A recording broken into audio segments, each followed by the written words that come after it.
What's up guys, this is episode 3 of ranking every WC event, and today we're doing how impressive are they to a non-Cuber. Basically, if you haven't watched the previous 2 videos, we have 17 events, we have 6 tiers. I'm going to sort these events into these tiers, S being the highest and E being the lowest. After these, each event is going to get points, which is going to go to an overall ranking and to see which is the quote-unquote best WC event at the end of this series. So today we're doing it based on what is most impressive to a non-Cuber, how this prompt is going to change every week. We're going to see some really interesting tier lists based on this. A few things with the points: the higher tier, the more points, and events in the same tier will get the same number of points, even though I will try to swap them. Alright. Normally for these rankings, I go and select whichever are most relevant, but you know, kind of hard. They're all kind of relevant, so we're going to start with just 3x3. Remember, this is to a non-Cuber. I think 3x3, it's impressive, but it's not the most impressive thing in the world. I'm going between A and B. I think just because it's the iconic 3x3 puzzle, everyone has them at their house, everyone knows what they look like. I think it's even though it's not that impressive, it benefits from being iconic. So I think I'm going to have to go A on that one. On the other hand, 2x2 is less iconic and less impressive. So it's definitely lower than 3x3. We're still impressed by a 2x2. I know, I've seen that, but look here, we've got 4x4,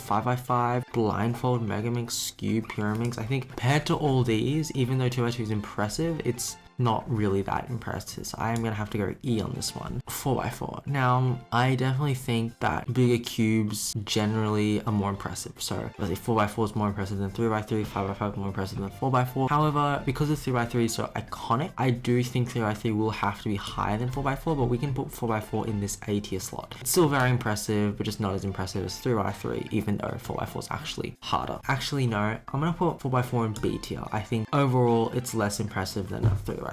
One really weird thing is I'm obviously a Cuber. I know how easy this puzzle is, so I really don't know in the eyes of a non-Cuber what's more impressive. Like, I'm just assuming 3x3 is just really cool. So I'm getting 5x5 now, and I think I'm gonna put this above 4x4, 6x6. I think 6x6 is the point where it gets equal to 3x3. Therefore, I'm gonna put it in the same tier as 3x3. Is it gonna be higher? Yeah, I'm gonna put it higher than 3x3. And then 7x7, it's really cool. I'm putting that in S tier. I really think just the pure size and time that it takes, I think a non-Cube will be really impressed. I think I'm gonna go categorize all the blind events now. Before I start the blind events, I am actually gonna bring all these down. I think the blind events are really cool, and I don't think that the big cubes and 3x3 deserve to be this high. So I'm basically just gonna put everything down one tier. Sorry about the confusion there. So we're gonna do 3 blind, 4 blind, 5 blind, and multi-blind. Let's admit it, all the blind events are really, really impressive. 3x3 blindfold, it's not the most impressive thing, so I'm gonna have to put it in A tier. And on second thought, S tier needs to have 5 blind. It's a huge cube. It's so impressive to see someone memorize and solve it. I mean, if I was on cube, I would be completely just like clueless at that. But also multi-blind at a high level, even not a high level, even if you're doing 3, 4, 5 cubes, multi-blind is just so impressive. And in that note, I am probably gonna drop 7x7 down to A tier below 3x3 blindfold. I really just think that the blind events really take the top, and that's why I've sort of moved everything down as well. 4 blind, I'm gonna put this in A tier. I don't think it's on the same level as multi-blind and 5 blind. It's still really impressive, so I'm gonna go put this in A tier.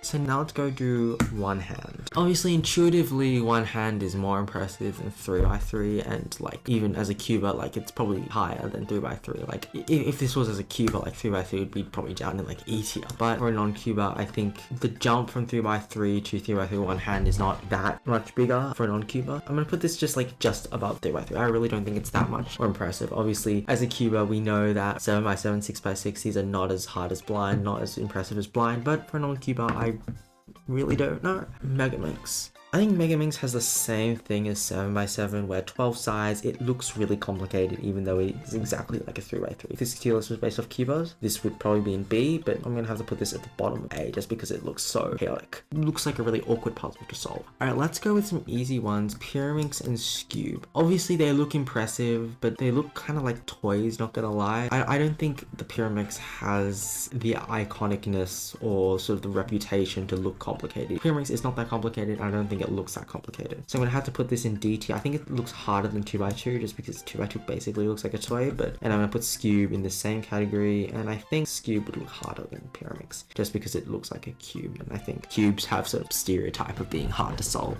Clock Time. I have no clue. Obviously, as a cuber, it is kind of easy, so I would probably put it in like D tier. However, I could see a beginner not really sure how it works, and because like 18 faces that can look a bit daunting. So I'll put it at the bottom of C tier. I think that's a good compromise. It's definitely not more impressive than these big cubes here. 2 more events, starting with Square One. Purely because it shapeshifts, I think this is already looking at the SAB range. Just because it can change into different shapes, barrels, kites, scallops, I think it can be really intimidating. Definitely more intimidating than 3x3. The question is, does it deserve like S tier, like these blinds, or can we put it in like high mid A tier? Megaminx looks really chaotic, but Square One also looks really chaotic. So I think Megaminx and Square One are comparable. So I'm going to put them in the same tier so they get the same amount of points and it's fair. And I do have to go though, because of purely the size of Megaminx, Megaminx is going to go above Square One. And just like last week, we have one event left, which is FMC. Honestly, purely because of the notation